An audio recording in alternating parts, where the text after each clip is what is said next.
महाविद्यालय इयत्ता 7वी। विद्येचे मंदिर सुंदर ठाई आपण सर्व जमलो एका छायेखाली। सर्व मान्यवरांचे करते मनपूर्वक स्वागत, सुस्वागतम सुस्वागतम। नमन माझे या मायभूमीला अजित दिवस रात्र आपले ओझे घेते। नमन माझे या निसर्गातील प्रत्येक जीवाला ज्यांच्यामुळेच पर्यावरणाचे संतुलन राहते।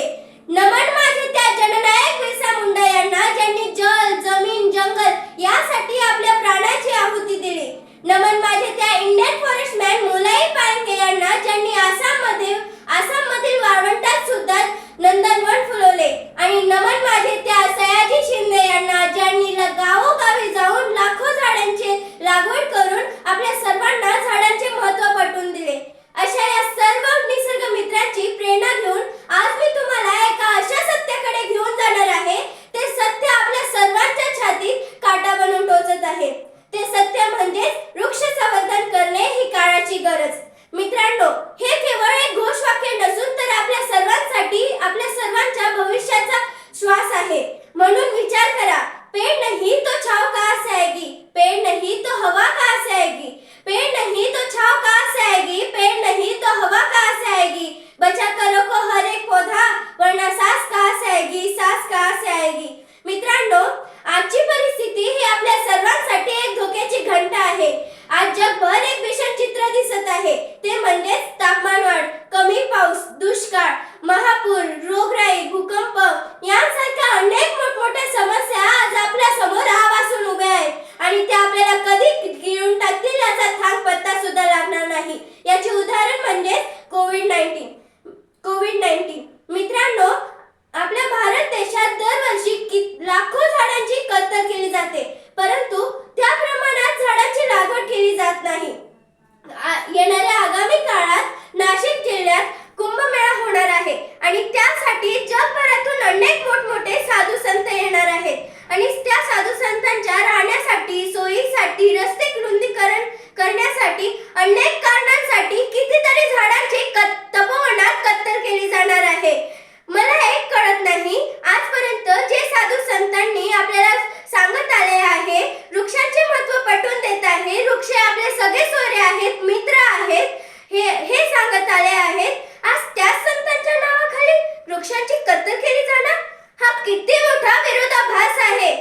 या म्हणजेच आपल्या संतांचा, आपल्या अध्यात्माचा आणि आपल्या भारतीय संस्कृतीचा अपमानच नाही का? मित्रांनो, म्हणून म्हणते, थांब माणसा रे थांब माणसा, तोडू नको तू झाडा बेलीला, अन्नदात्री ही झाडे बेली आमची, बालके आम्ही तिची छानशी, उगाच का तोडशी तिला, उगाच का तोडशी तिला, थांब माणसा रे थांब माणसा। मित्रांनो, मानवाला आज चंद्रावर जाण्याचे स्वप्न पडले, परंतु आपल्याला श्वास देणाऱ्या या निसर्गाला विसरला आहे। मित्रांनो, आज मानव आकाशात महाल बांधतोय, पण आपल्याला जीवन देणाऱ्या या निसर्ग राजाला विसरतोय।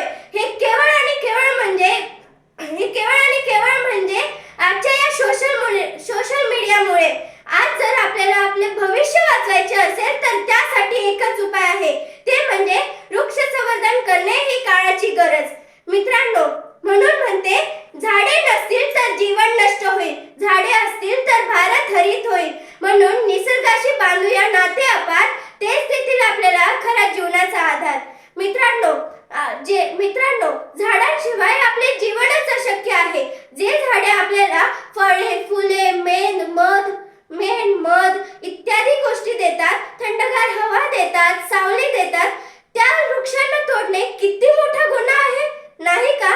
मित्रांनो, छत्रपती शिवाजी महाराजांनी गड किल्ल्यांवर वृक्ष संवर्धन करून निसर्गाशी संवाद साधले आहे आणि तसेच आपल्या संविधानाचे शिल्पकार म्हणजेच डॉक्टर बाबासाहेब आंबेडकरांनी घटनेच्या कलम 51 मध्ये वृक्ष पर्यावरण संवर्धनाचे उद्दिष्ट दिले आहे आणि ते उद्दिष्टांचा पालन करणे हे आपल्या सर्वांची जबाबदारी आहे।